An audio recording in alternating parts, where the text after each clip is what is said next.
Hey, welcome everyone. Thank you so much for being here. My name is Bridget Kelly. I use she, her pronouns, and I am the managing director of the Feilds at Rootsprings. So I'm just going to launch in really briefly to talk a little bit about Rootsprings, the Feilds at Rootsprings. So Rootsprings is a cooperative that's made up of now two fantastic Black queer couples who are stewarding the land together. It was really the vision. There were originally three couples, and so it's really the vision of the stewards. It's 36 acres of land that's only about an hour west of the Twin Cities. And they came into having that land in 2021. And so it's only been 2 years of us having access to this beautiful space where it's under stewardship by people of color. It's been a place of healing and restoration and retreat for a very long time. And we really feel like we're taking that baton and carrying it through and moving through in the ways of having ancestral knowledge. The Feilds at Rootsprings is actually the nonprofit that does all of this programming. So tonight's program is actually brought to you by the Feilds at Rootsprings. We'll be having a lot of different programming and communications coming up in the future. So make sure to get connected with us. To tell you a little bit about our vision and mission, our vision is to create spaces for people to really slow down. We want people to engage in artistic and spiritual practices that will lead to being in better relationship with themselves, with others, and to nature. We are not encouraged to really pay attention to all of the nature that is around us in our day-to-day. And so our vision is to create space where you can really slow down and take in the present moment of the nature that exists all around you and be able to reconnect to that life force. And our mission is to provide this retreat space and have land-based programs with healing, development, and community well-being, while really centering Black, Indigenous, and people of color from the queer community who are artists, activists, and healers in both the Twin Cities, but greater Minnesota, and hopefully even beyond. We want to become a destination location for everybody coming to heal themselves. We do this by, as I mentioned before, centering people of color, Black folks, Indigenous folks, and folks from the LGBTQ plus BIPOC community. We really believe in intergenerational transformation and collaboration, working with our elders, working through our ancestors, working with our babies.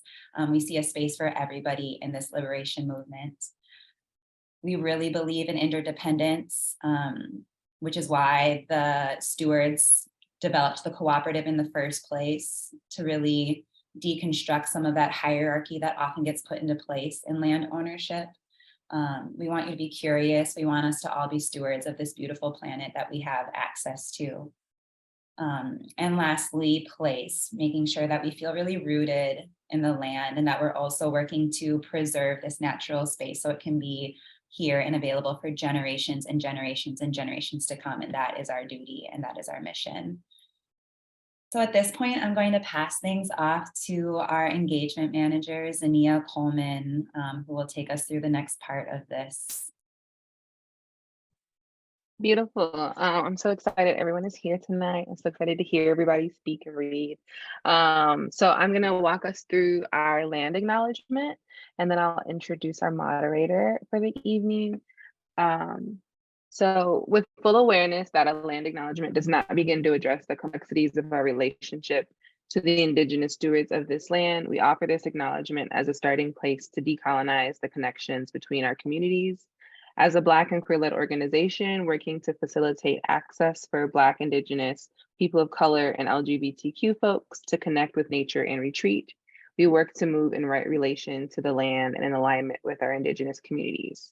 We want to honor that we are meeting on stolen land, unceded Indigenous lands of Turtle Island, the ancestral name for what now is called North America. More specifically, Rootsprings is located on the land first stewarded by Dakota, Ojibwe, and Anishinaabe. Also, I forgot to say my background in my description, so I'm going to circle back and do that now. I have shoulder length-ish twist, a black shirt. I'm wearing my glasses today, my favorite frames. They're like a little black marble-ish vibe. And my background is white.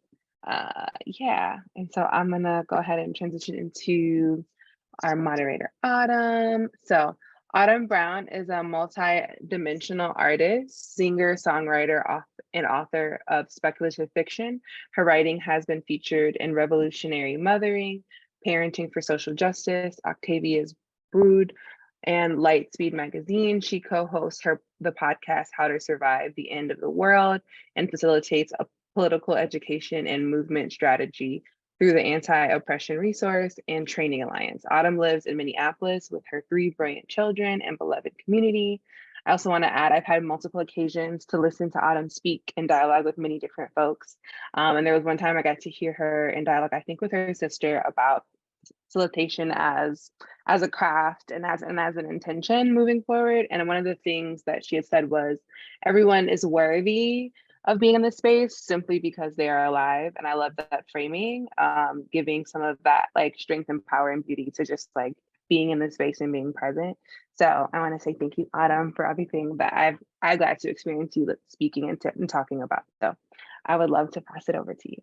Oh, thank you so much, Zania. This is Autumn speaking. What a beautiful introduction.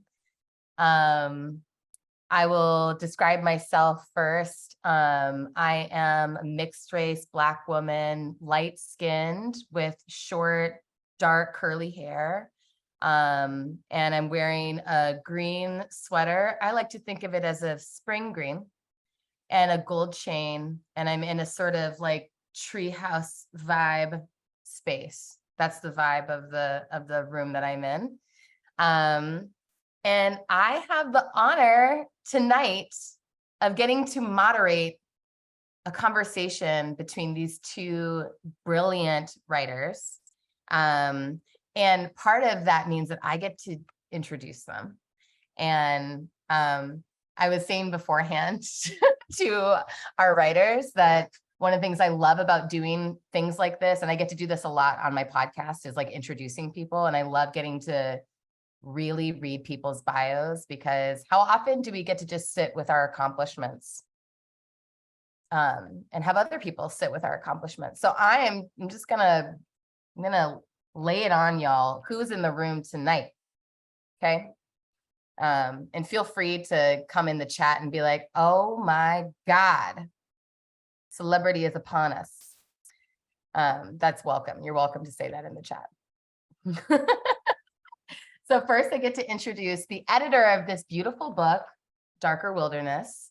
The editor, Erin Sharkey, is in the room tonight. Editor and featured writer in the book.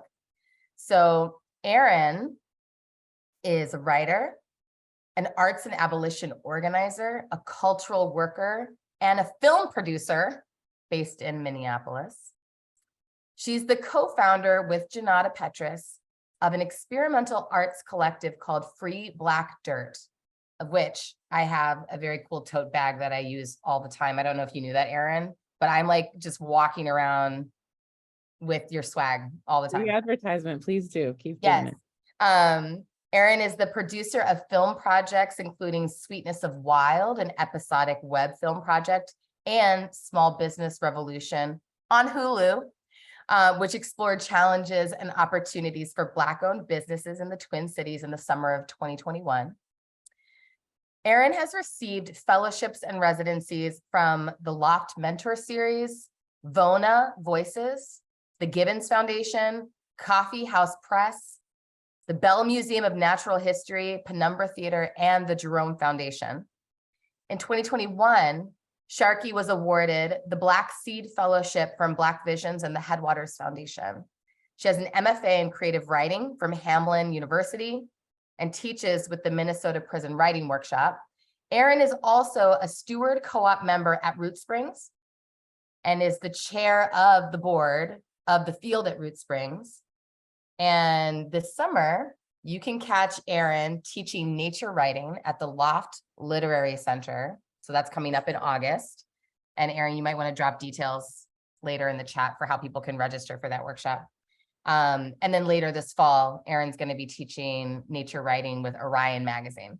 So upcoming opportunities to learn with the brilliant Erin Sharkey. So that's one of the luminaries in the room tonight. The other luminary in the room tonight is Glynn Pogue. Glynn has written for Vogue, National Geographic Traveler, Guernica, Eater, and the Los Angeles Review of Books, among others. She holds an MFA in creative writing from the New School and is a former fellow of the Brooklyn Public Library's Hear Me Out audio workshop, the Los Angeles Review of Books publishing workshop, and Vona Voices. Pogue is also the co-founder and co-host of the Black Girls Texting podcast and currently works at Audible Studios. So now is the moment where you can just like feel free to waterfall the chat with like, oh my God, I can't believe I made the life-affirming choice to be in this room tonight. Feel free. Don't be shy. Fire, fire, fire. Yes, yes, yes. Exactly. Dancing, fire, yes, amazing. So good. Hi, Jessica. What up? Okay. So now we're going to, here's what's going to happen next. We're going to hear a little bit from this beautiful book. So first, Erin is going to take us into the book itself and do some reading from, well, I'm not going to say what you're reading from. You're going to tell us. And then we're going to hear from Glynn. Glynn's going to read some of her piece. And then we'll have a little break. And then we'll get to be in some delicious, juicy conversation together about this seminal work. So Erin, I'm going to pass it to you, darling. Thank you so much for the introduction and the caring and the holding that you're doing. I'm Erin Sharkey. I'm a mixed race Black woman, light skinned. I have locks. They're about shoulder length, a little longer than that, maybe. And half of them are up. And I'm in a room that's maybe I'd describe it as sage. There's a bookshelf behind me, and a curtain that's black and white. And yeah, I'm so eager to share this book and to share this book with this community. I finished the text of this book while I was at Rootsprings. The very last addition to the book was a description of my new life at Rootsprings. And so yeah, I'm really excited to be in dialogue with all of you and to grow the conversation around the importance of rest and respite and the insistence that it's growing inside of me that we all deserve nature all the time. So A Darker Wilderness, Black Nature Writing from Soil to Stars is a publication of Milkweed Editions, which is a local press here. They approached me about doing the book something like 6 years ago or something like that. And what the aim of it was to generate new nature writing. And so the vast majority of the essays in the collection I commissioned, they're new works. And I got to work alongside folks from the little spark of idea through to the end.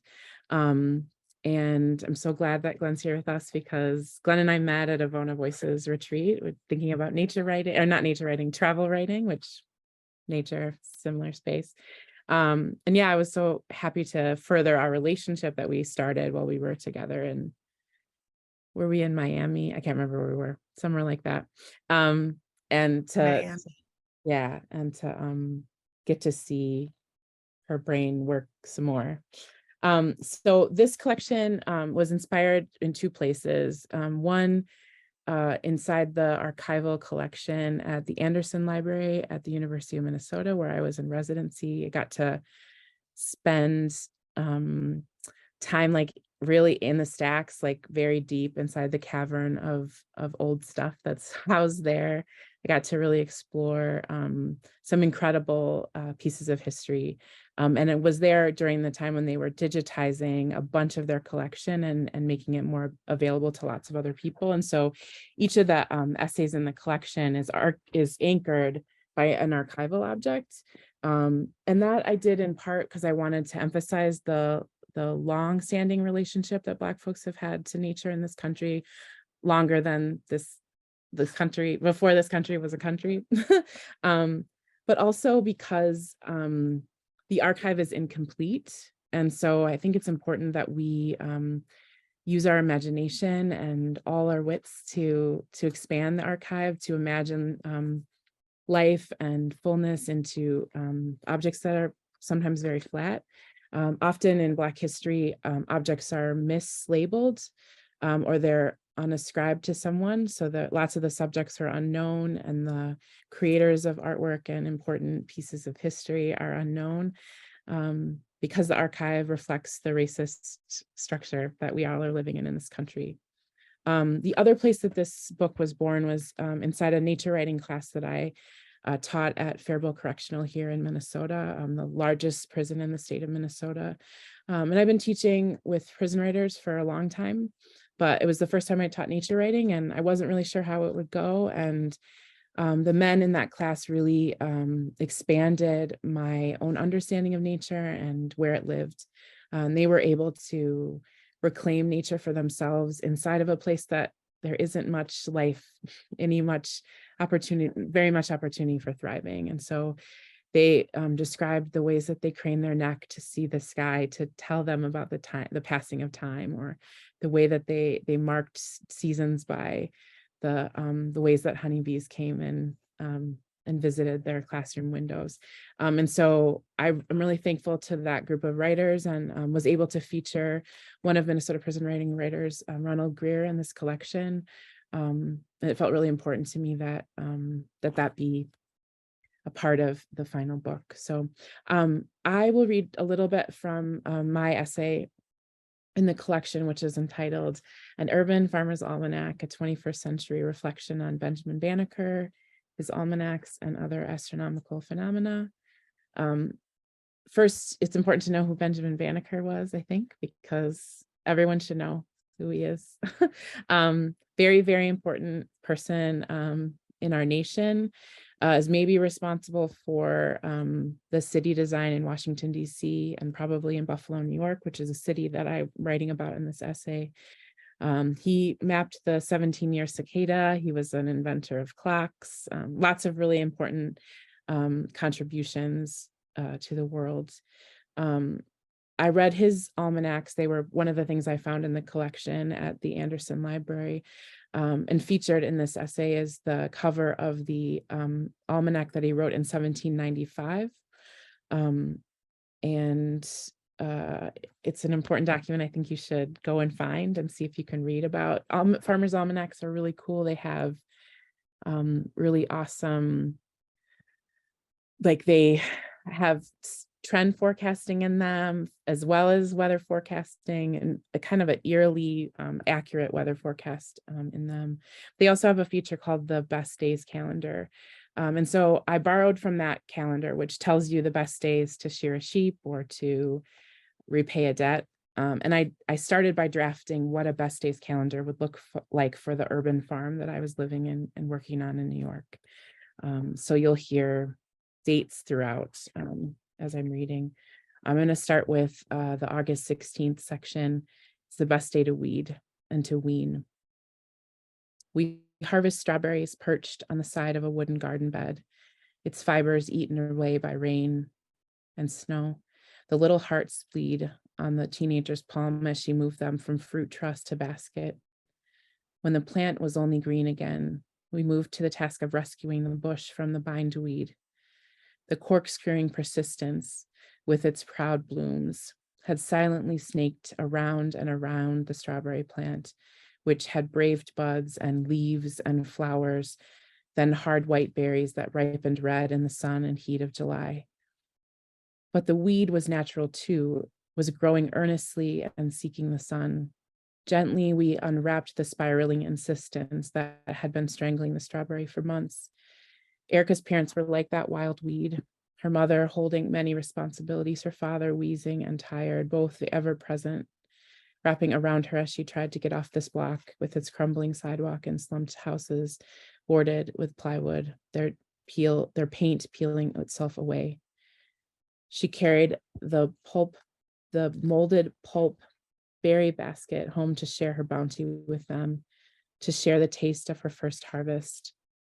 September 27th, Best day to use your food stamps, to go downtown, to apply for Section 8, to buy cigars from the corner store, to walk down to the river to fish with your nephew. Summer's mornings, chores become fall's after school chores. The farm is quiet until the teenagers arrive, backbent and weary from their day, setting off on tasks, relieved for the familiarity of routine, for labor with their hands and the large muscles of their back, for taking their time. Today in the neighborhood, it might be the best day to put your car up on blocks, to put your body between the metal workings and the concrete, to drain the oil, to use tools. Antonio always volunteers for chicken coop duty. He likes the quiet. He used to be afraid, but now he pushes their stubborn bodies aside and away from the heat lamp. In a hushed whisper, he reassures the brightly colored hens and thanks them for their warm gift, Easter egg hued eggs, their biological instinct, clucking. Though now forgetful and unworried, the birds wander out of the coop and towards the compost pile. The boy knows his duty. At home, he is responsible for getting his sister ready for the bus after picking out pieces of her uniform, her khaki pants, the navy polo for the charter school logo embroidered on the chest, and brushing her ratty hair, forcing an elastic band around it. He sometimes takes a couple of eggs home and cracks them in a big blue bowl and bathes slices of it to make her French toast. But she drips syrup down her front, and on most days the menu is peanut butter toast or cereal. July 3rd, best day to declare your independence, to make a fire, to show your colors. The neighborhood starts to smell like sulfur back in June, when now the night is startled awake by whir and crack of a fountain of lights. Kids throw explosives under cars passing down Rhode Island Avenue. The city canceled their display downtown and in Front Park because of the cost of overtime for cops. So lights on the next block, a green gash in the darkness, a spray of purple, and smoke on the horizon for weeks on end.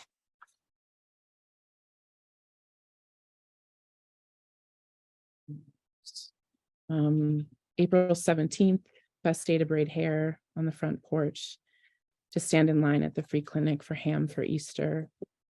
The dilapidated house adjacent to the farm was pale pink, its lead paint crackled and peeling, dust-eaten railing climbing up its concrete front porch and its crumbling stone walls.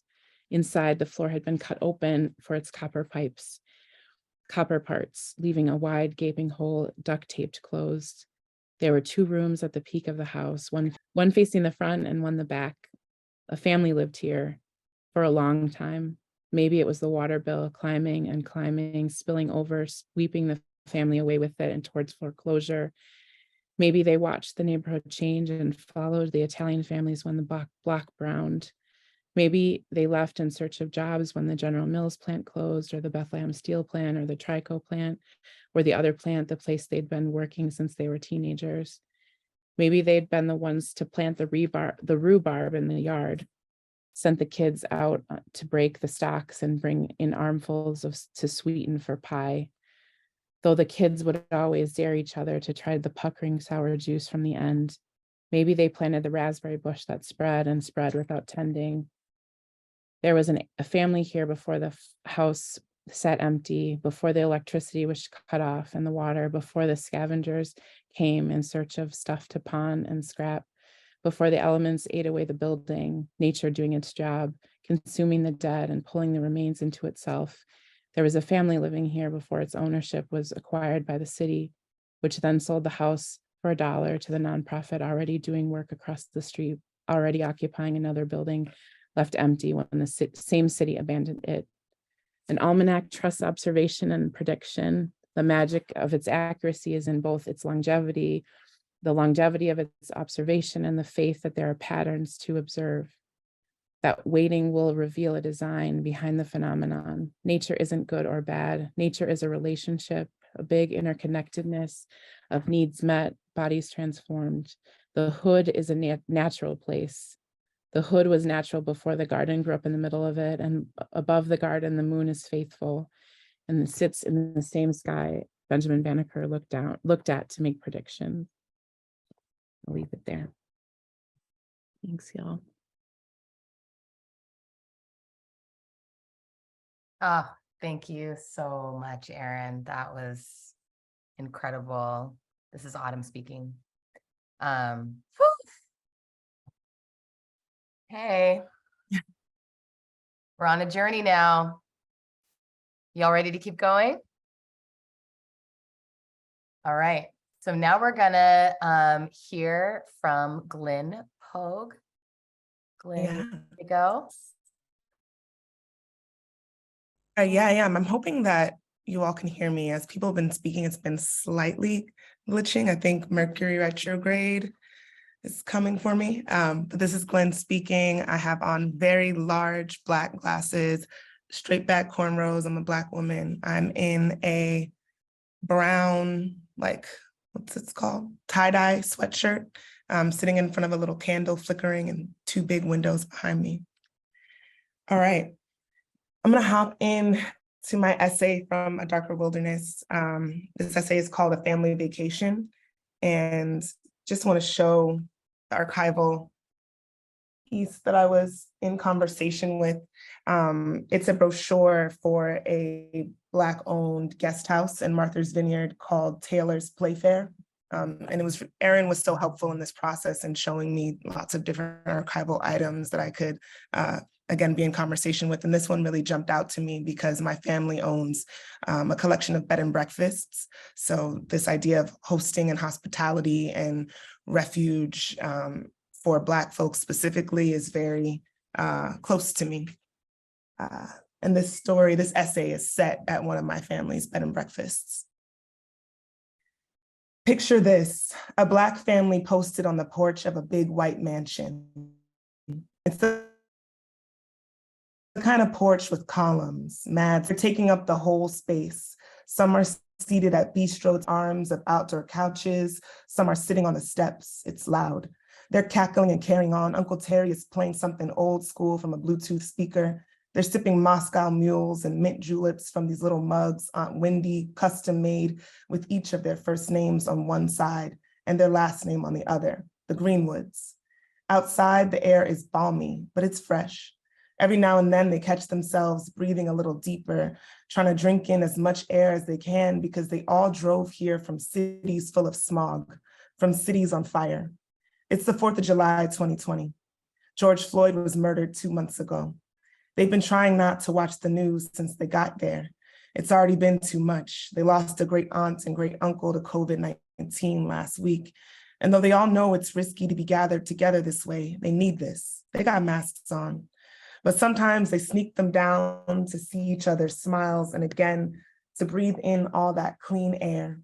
In the distance, they can hear the crack of fireworks. When the sun dips behind the mountains, they'll know it's time to caravan their way to a good spot to watch the show. But for now, they stay perched, listening to cicadas sing, watching deer dance across the perfectly manicured 20-acre stretch of green grass around them, slapping each other on the shoulder when someone makes a good joke, enjoying all the glory. When my mother first bought the mansion, I resented it. She was talking about having a third eye and how that eye shows her possibility and ended up with a house in a little town in the Pocono Mountains called Honesdale. My mother has been collecting things all my life, professional accomplishments, titles, antique Black memorabilia, and properties. The Honesdale Mansion is the crown jewel in her collection of bed and breakfasts called Aquaba Inns, a business venture she and my father started in the early 90s because they both loved meeting new people and my mother loved decor.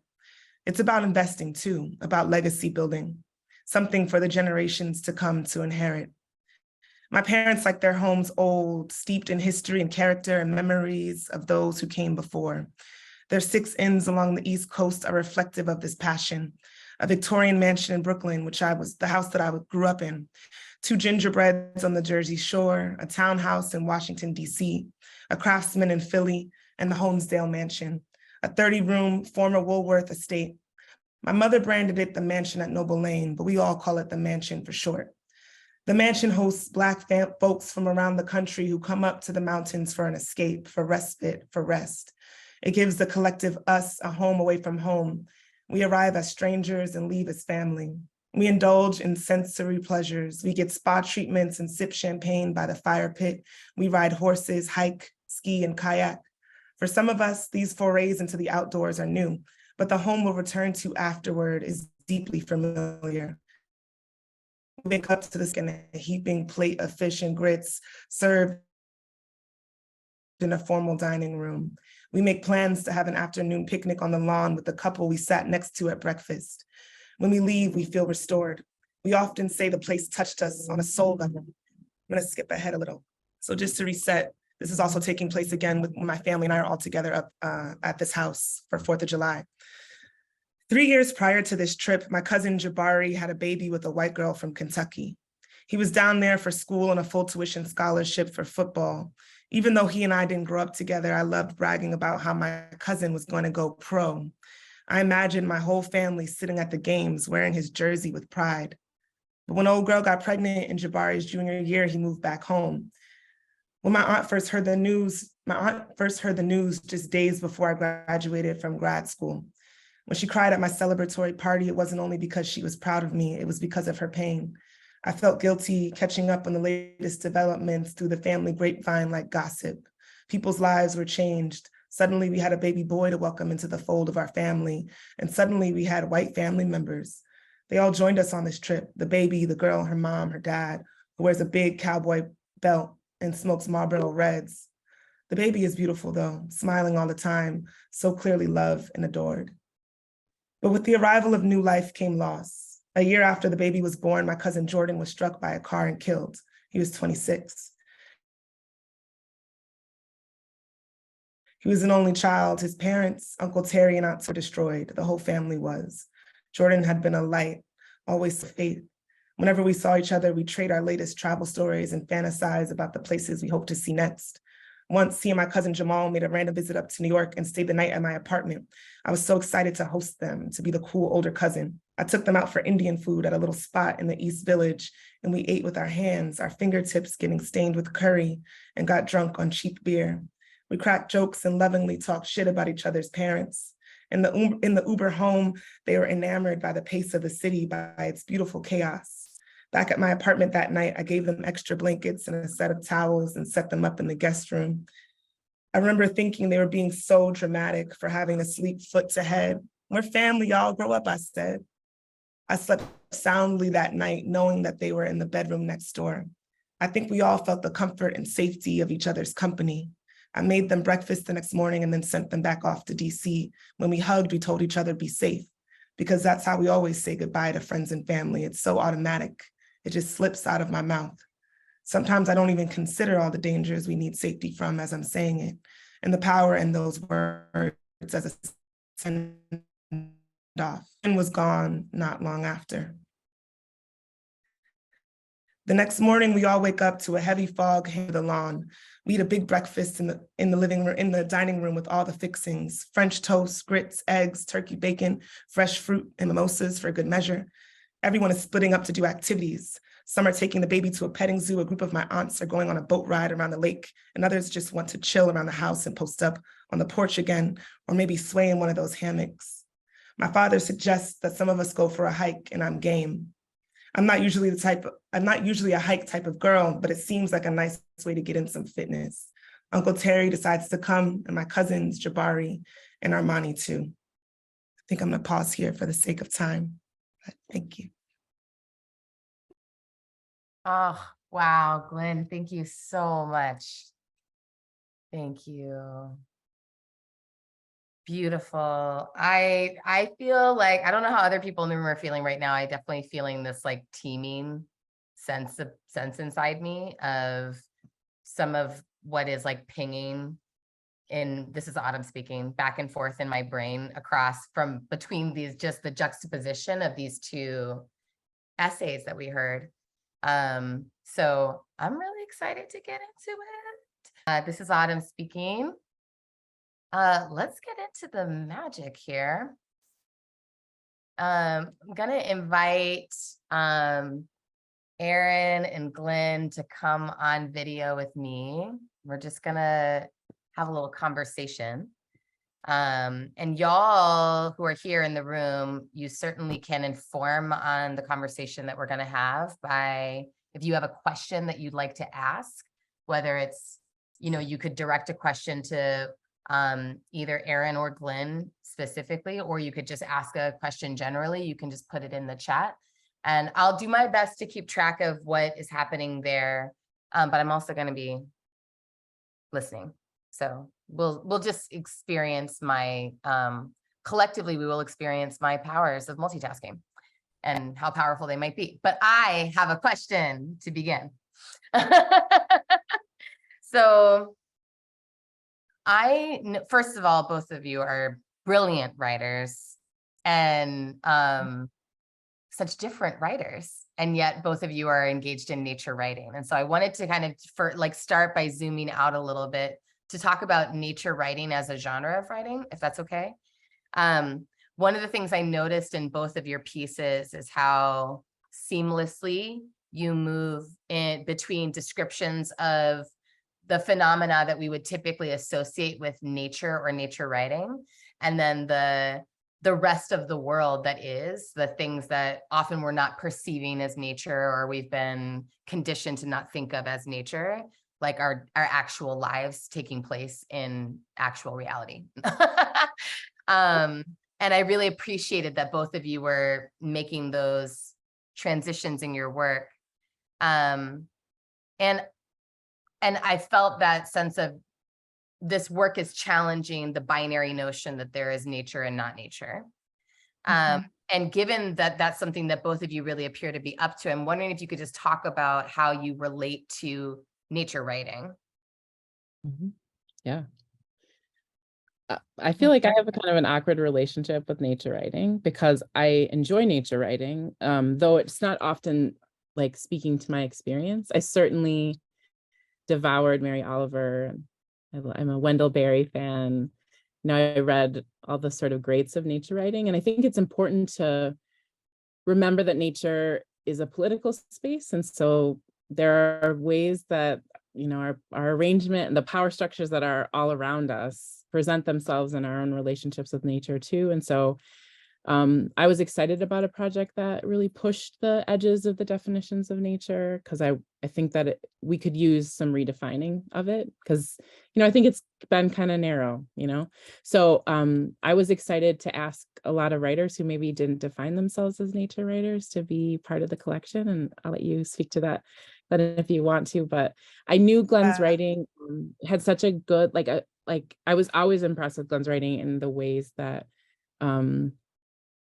in the way that she's focusing on travel, but also on like the sensory experiences of travel, the sort of like observational quality that you bring to travel, especially when you're in a space that's really different from where you are from. And so I knew she'd tackle it really well.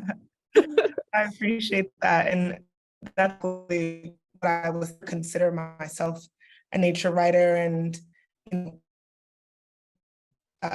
in thinking about this collection, I think it's so critical because we look at nature writing as something really reserved for a certain type of writer, usually white, usually male. And those are the types of people that we see occupying nature. So those are the people who get to speak about it. But I agree that the thing I love the most, or one of the things I love the most in my craft as a writer, is really like the observational writing, the sensory. And as I was working on my essay, I found myself just getting just sinking into being able to describe the spaces, the grass, the smell. I realized how inherent that was to me, and almost makes me a nature writer. Yeah, why not? Yeah, and there are other authors in the book that are thinking about nature in different ways, and Alexis Pauling-Gumbs forced us to think about Audre Lorde's contribution as a nature poet and why she wasn't initially described as a nature poet. I think that many of the writers in the collection are poets that I asked to write long form and really push to go beyond the sort of compactness of a poem into a more expansive space. And that was really fun to push, to say we could keep going, we can have more. I want more of the sensory details, more of the more of the sort of lyric understanding that we get from poets. So That's so interesting too, because I think so often some of the resistance that Black folks have to the the sensory experience of nature has to do with the sort of like rooting that the rooting of just pain, right? A pain inside of this, pain inside the world, the pain inside our bodies, the pain inside of the association of like, I'm going off into the wilderness because of pain, or I'm going off into the wilderness to escape pain. And so this invitation to that there's a full sensory experience to be had in relationship to nature that's not just pain and fear. And then actually that going into the wilderness, because it's a liberation journey, that there's a whole range of sensory experiences available as a part of that, that like remembering and embodying and experiencing is a part of remembering freedom.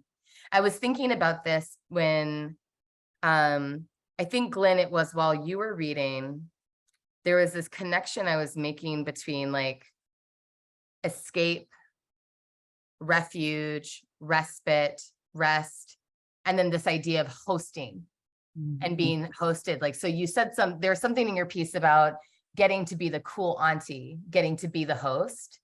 And which I really identify with that of like, oh, I get to be the person who really shows you a good time here. And that sense of, we kind of have a collective sense of what we are taking refuge from inside of each other's spaces. And I wonder if y'all could just like maybe talk a little bit more about that, about the connection between refuge, escape, refuge, and respite, and how the act of hosting sits in relationship with those experiences. Yeah, wow, I love that question. Thank you.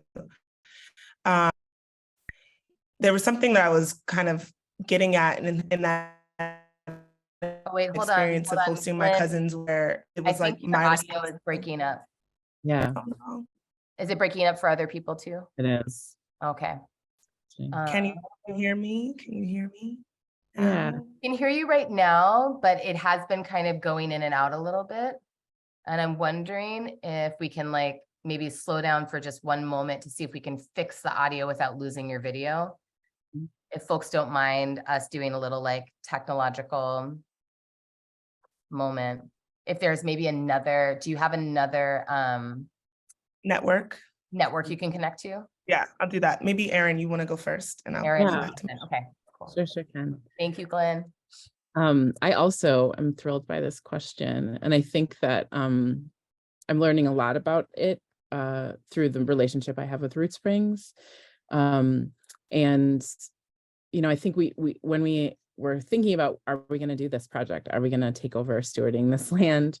We invited a bunch of folks out to visit with us and to use the space up and to take audit of the experience of driving out there, and because I think that the travel between the cities and Rootsprings can be perilous, and I think that that's some of the things that Glynn is getting at in her essay, and also sort of what the legacy is of Green Book travel and navigating through areas that are wrought with, you know, sundowner towns and the history of Jim Crow laws and all those things that made moving through space something that we as Black folks had to figure out how to navigate differently than other people.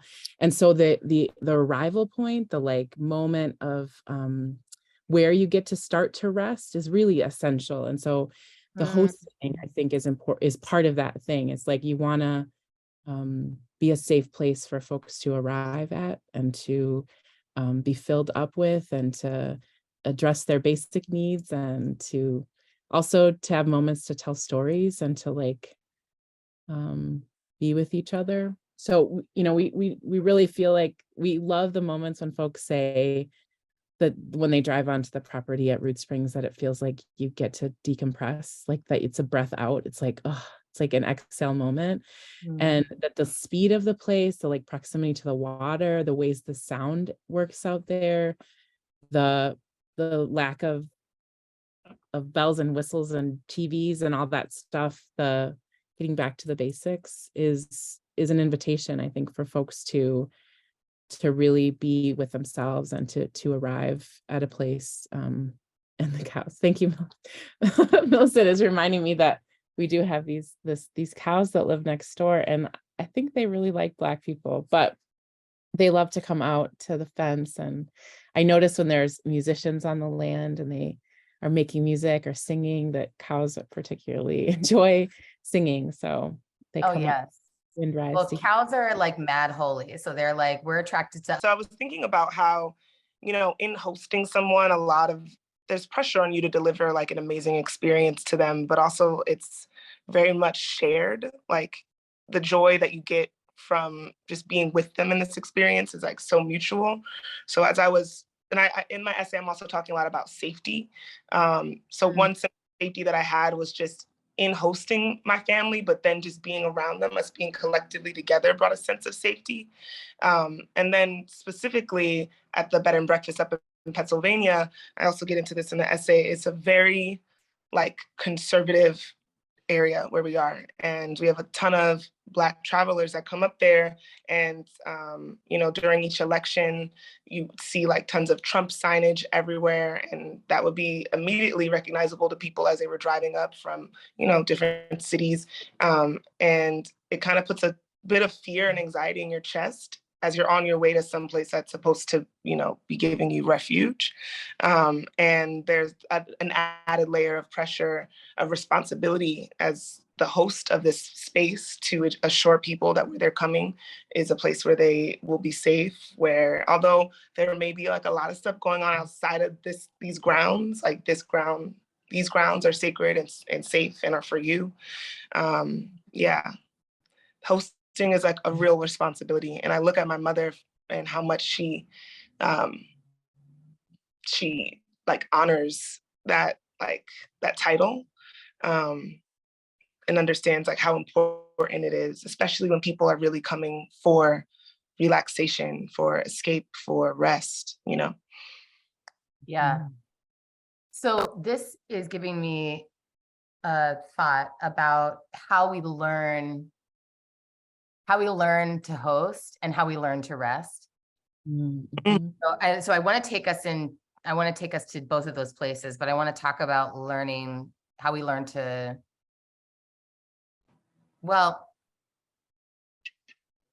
I'm thinking about what you just said, Glynn, about your mom being this sort of like paragon of like, I really understand what hosting is.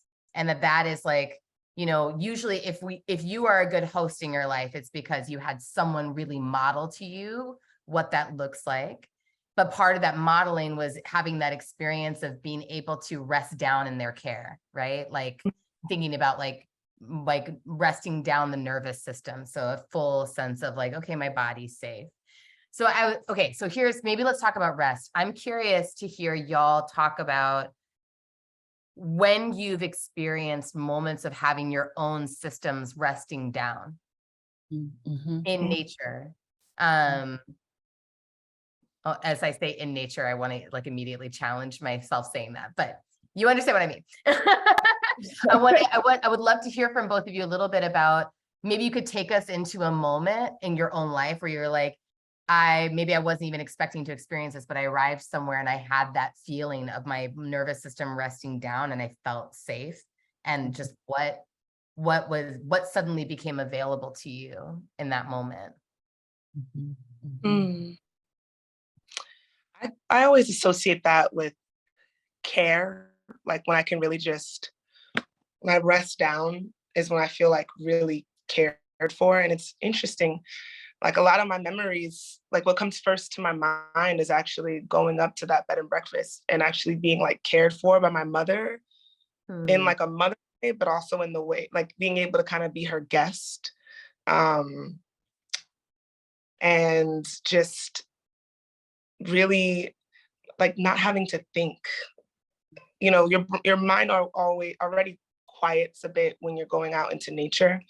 But then I'm arriving at this place and all I have to do is like put my bags down and like lay in the bed, and the breakfast is ready in the morning and somebody's asking me if I need something. And I really value that type of care as I'm getting older, and as like the adulthood of it all is like beating down on me.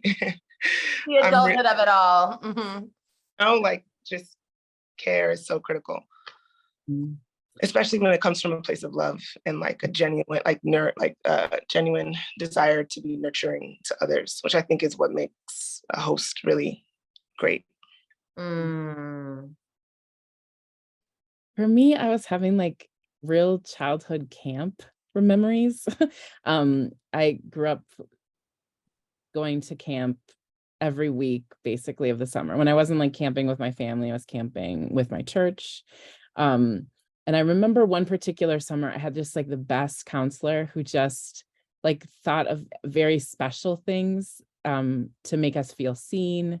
We each like had a little care package on our bunks when we arrived, that like we had opportunities for adults to really see us and to tell us stories. I think watching adults slow down, like knowing them in one circumstance where they're like really in hustle mode, it's nice to be like, oh no, this adult is teaching me to build a fire, and then to stoke that fire, and then maybe we could cook over that fire, and then maybe we could entertain ourselves by telling stories about scary things in the woods or about other things. I just think like the gift of expansive time and the lack of distractions of like, toys and TV and running from this place to another place, but just like, oh, we could canoe on this river all day.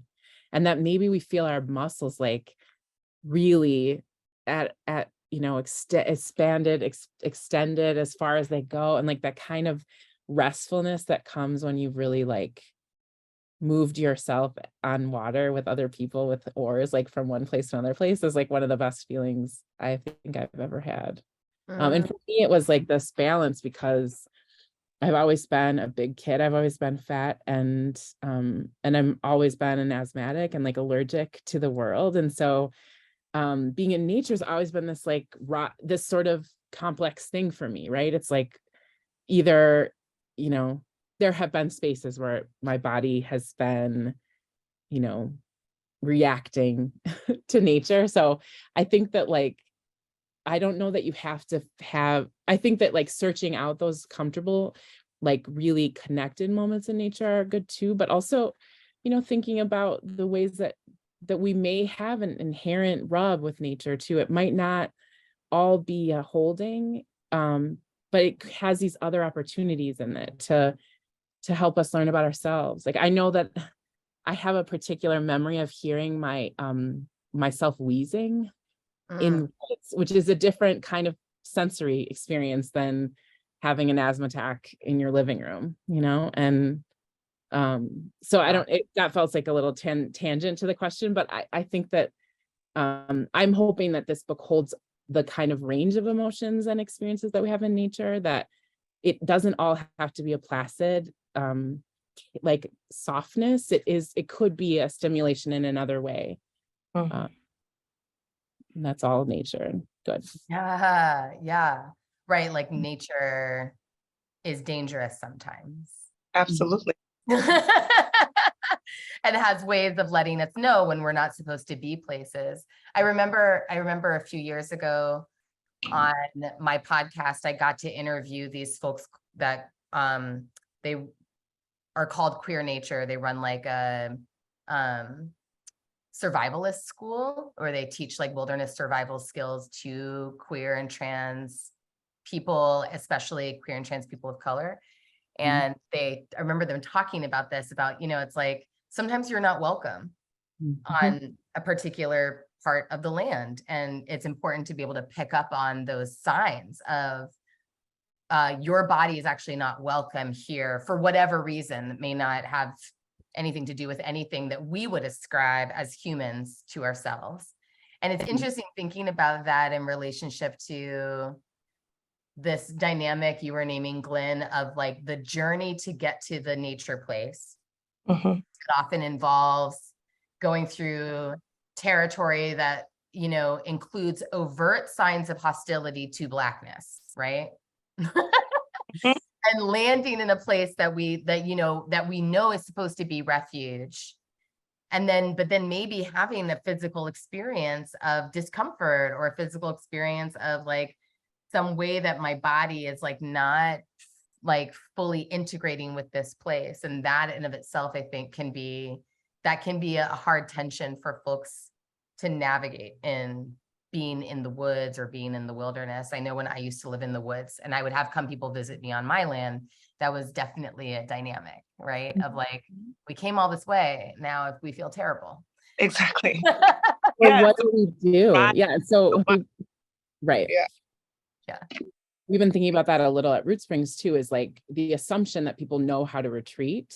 Like, how do you do that? You know, you might get out there and feel like, now what do I do? You know? And so we've been dreaming into ways of like, maybe you get a packet that you could work through, or maybe there's like an oracle deck to inspire you to do something, or maybe there's sort of passive things. If you want to engage, these are some options, because I think that, the getting relaxed can take practice. And there are some things that I feel really skilled in doing on the land, but other folks maybe don't have as much experience with. And that's something that, you know, it could be valuable to have other people there with you, or to do it together with somebody, or to have an invitation like, oh, you could go in the woods and collect, you know, I don't know, leaves of this kind and make, you know, your own field guide. I don't know, something like that. We actually have a podcast myself and had Erin on. The episode came out last week, so you all should check it out. And we were talking about drop the link, Lynn. It's okay. We were talking of my co-host and I are all from Brooklyn, and just coming from cities and going into nature, and how that can be very unnerving, or just what you were mentioning, Erin, you get there and like, now what? Like, it's silent. And we got into this conversation about silence and how like we would assume that silence would allow a person to relax, but then the silence reminds you that there's like no one else around. And that can be very scary. And associating it with like, if something happens, who's here to help me? Or where are the witnesses? Or where's my community, kind of? Where are the people? Like, you know, where I'm in New York, my neighbors are all around me, on top of me, essentially, and now they're not there. But then that also makes me think about something about the vastness, the silence, the bigness of nature. I love the opportunity to feel like small within it, and to like marvel at something large, to be able to look out over a valley or over an ocean. Like we were talking a little bit earlier about like how those moments will challenge you. And I think those are amazing, challenging moments. Yes. Yeah. And it makes me think about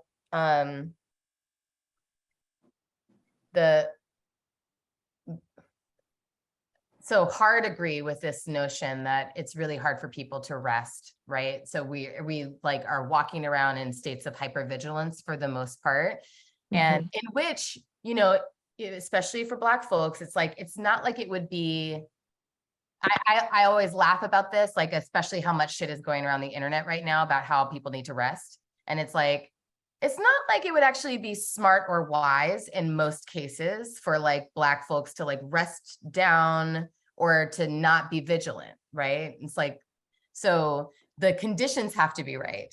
Yes. And the conditions have to be intelligent. It has to be the right and intelligent conditions in which for me to rest, right?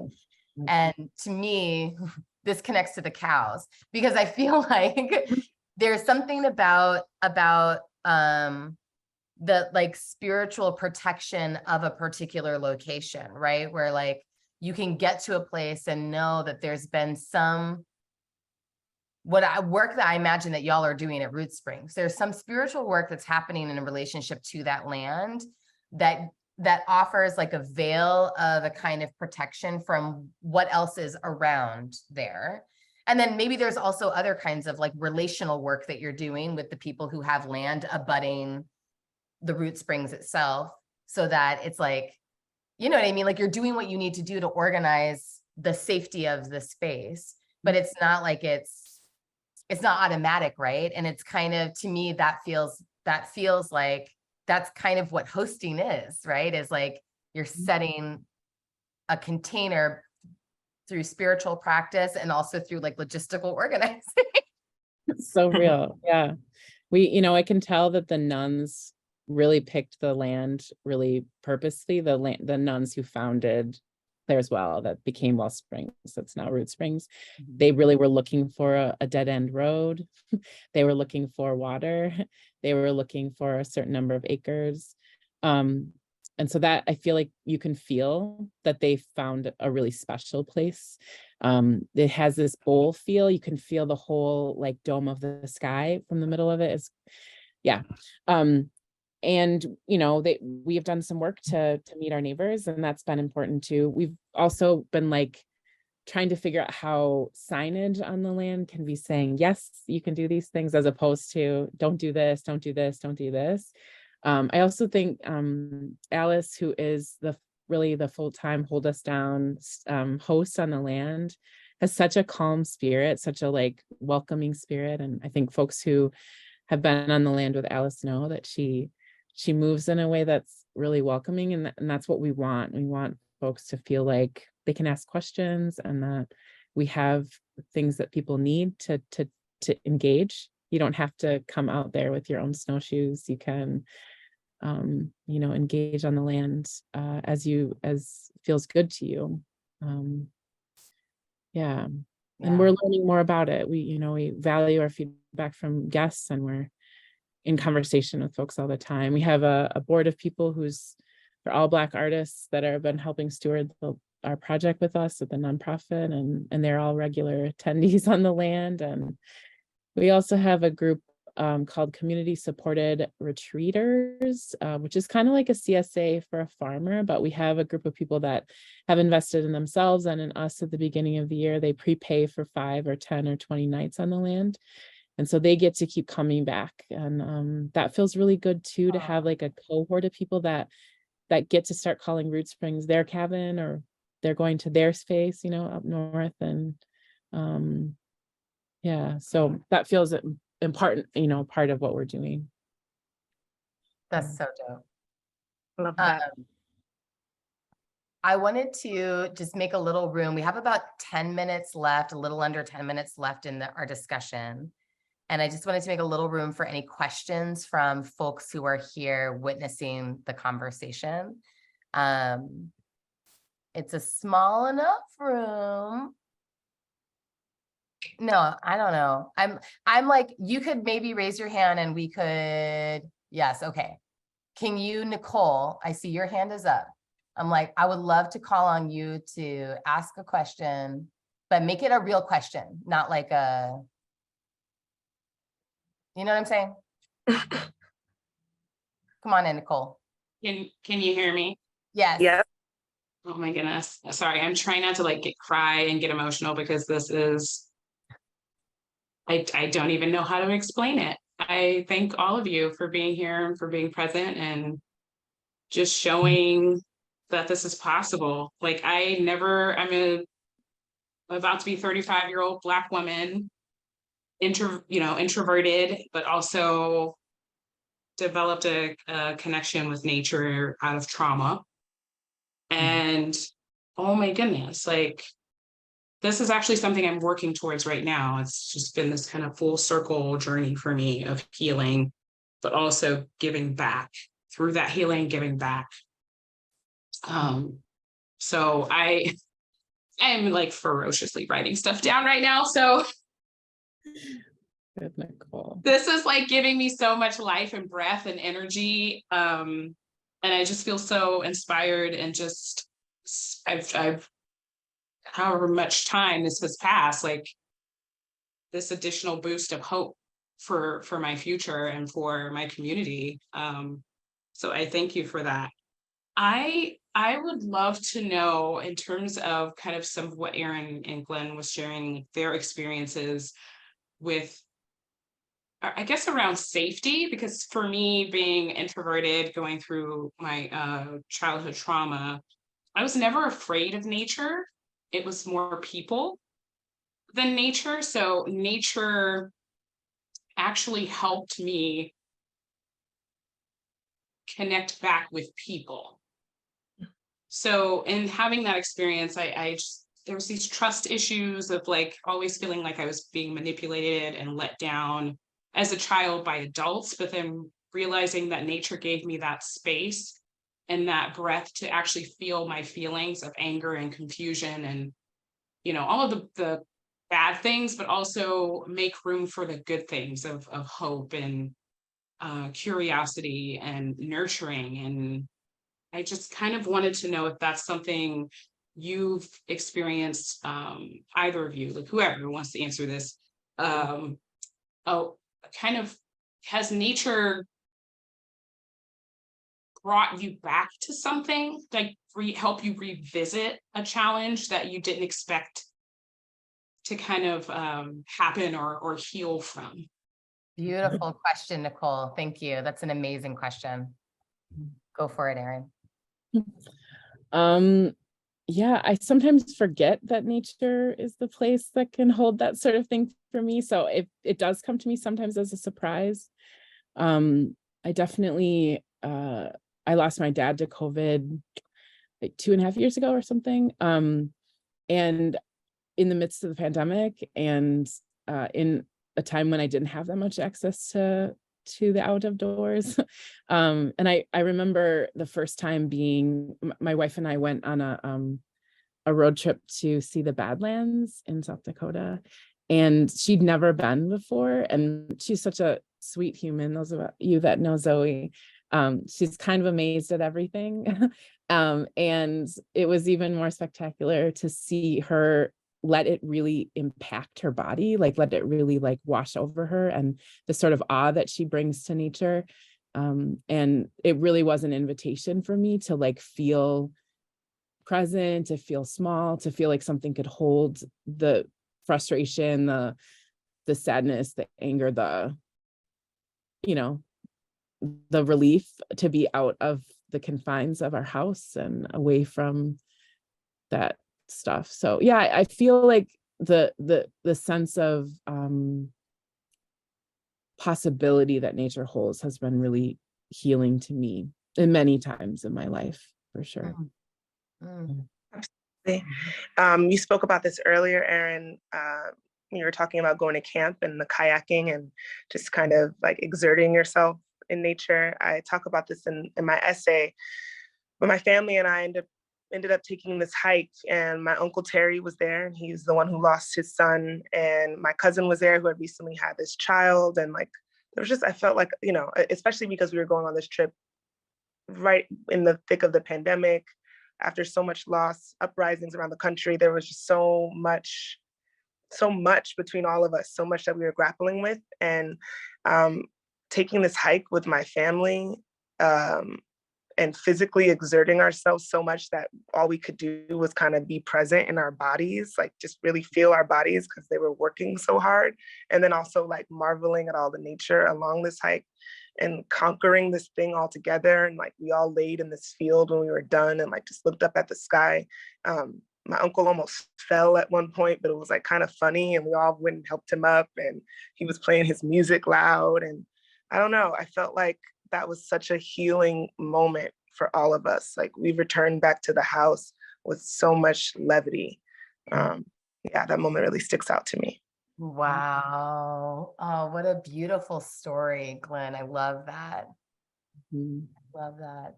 I'm just going to read aloud this, what Kara put in the chat. I cried reading a few of these pieces, not realizing just how much trauma and hypervigilance I had been holding for the past few years. I feel you, Nicole. So yes, big solidarity feelings, Nicole, for you. I think all of us share that experience. And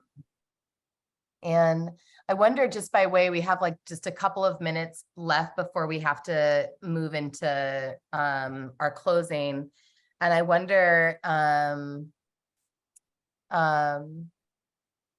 and Glynn, if each of you would be interested in, and this is maybe a little weird, but go with me here, like a gratitude you have specifically for the planet.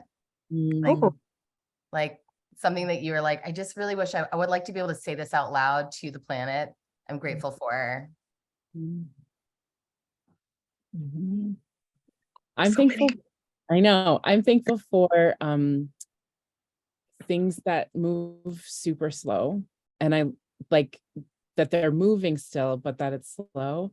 I'm thankful that water has this incredible quality that it's in us and we're breathing it in and it's everywhere and it can like carve away rock and it's spectacular.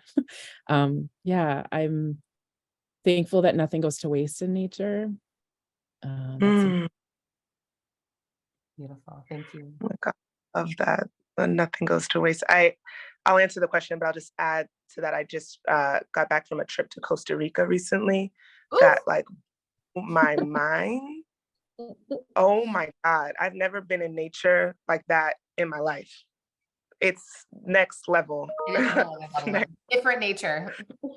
Yeah, like I nature. mean, like howler monkeys like screaming in the night. Mhm. I was like, this is kind of terrifying, but what? Yes. And we went to a lot of farms while we were there, and it was just so remarkable how every single action like has a reaction and has a reason, and it's just like every single plant had a function that was like super intentional and worked like so synonymously with every other plant. I was just mind blown. Mm. But the first thing that came to my mind was I'm just like thankful for rain, honestly.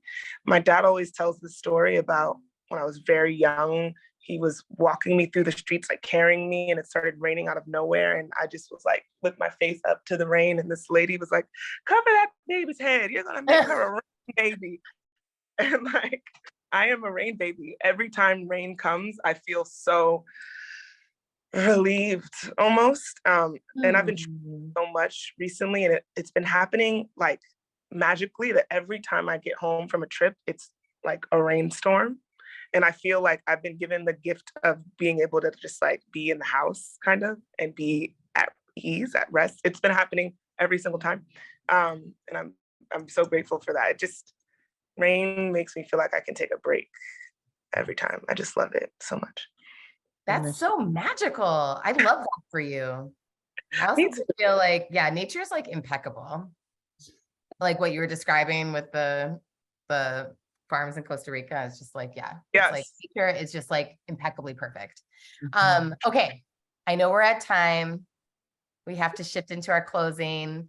Erin and Glynn, brilliant, absolutely brilliant. All right, I'm handing it back to Bridget to close us out. Awesome. Thank you so much, Autumn. Wow. I'm just like, I could go for another so long. I'm like, I want more. So if you want more, folks, and if you haven't already purchased this amazing resource, it is available on Milkweed's site. We also highly recommend Black Garnet Books if you're local to the Twin Cities area. It's on Amazon as well. So it's available. It's there. They had to reprint it immediately after it being published because it sold out. Erin said, don't sleep on me. Don't sleep on this book. So go get the book. I just want to take folks through a closing invitation really, really quickly. And it's really up to you how you want to engage with these last little pieces of offerings and gems here. But definitely want to encourage folks to take this moment and maybe some of the prompting from the readings and think through and possibly even write down what is your rest and respite practice, and really taking time to ask yourself that and meditate on it. And maybe you recognize that you actually have a rest and respite practice, but you haven't been as present in it as you might otherwise. Or maybe you realize that, wow, that's something that I could add in. And rest and respite doesn't necessarily mean going away or getting anywhere else. We'd love to see you on the land, but there are things that we can do in our day-to-day. So we invite you to think through. To what Erin had mentioned, bringing an awareness to the full range of possibilities within your relationship to nature. Again, not forcing nature to be a good thing or a bad thing, because just like life, there are good parts and there are bad parts. And how do we be more a part of nature instead of apart from nature? And that awareness can really bring to the forefront the fact that we are a part of all of this. If we think that we're apart from nature, we're very mistaken. Nature is all around us, and we invite you to tune in. We really encourage you to identify Black land projects in your area. In Minnesota alone, we are not the only ones doing this work. And we don't want to put the word out there that's like, oh, we're the only ones doing this. Like, there are Black land projects all over. So maybe try to find something that's going on in your area, get involved, reach out to us and figure out how you can get involved if you're local to Minnesota, or if you just want to come and visit. And lastly, please visit, follow, and share. If you are a big fan of us, we need your support in hyping us up and getting the word out there about Rootsprings. I'm still so shocked that that it's not on everyone's radar already. So we know that everyone who's in this room right now is an early believer in this big, beautiful vision that we have as an organization, as a place of healing, as a place of rest and respite. And so we just really encourage you to keep following the stuff that we got going on. We're planning a lot of really amazing things, and we've got some big announcements coming up that's going to make the space even more beautiful for our community to enter into the future. So with that, I just want to give a huge thank you to our brilliant moderator, Autumn Brown. Yes, yes, yes, yes. Thank you so much to Glynn Pogue. Oh my gosh, 30 under 30. Just like, I mean, like 10 under 30, basically. I mean, I'm so grateful to have gotten to, I really connected when I read your story. And so thank you so much. And then Erin, without you, all of us wouldn't be here in this room today. So thank you for your leadership and all that you bring. And we hope that y'all will continue to reach out and find ways to engage with us. So without further ado, we wish you the best on the rest of your evening. And thank you so much. I don't know if there are questions. No questions yet. All right. Thank you, everyone. Thank you so much. Thank you, Bridget.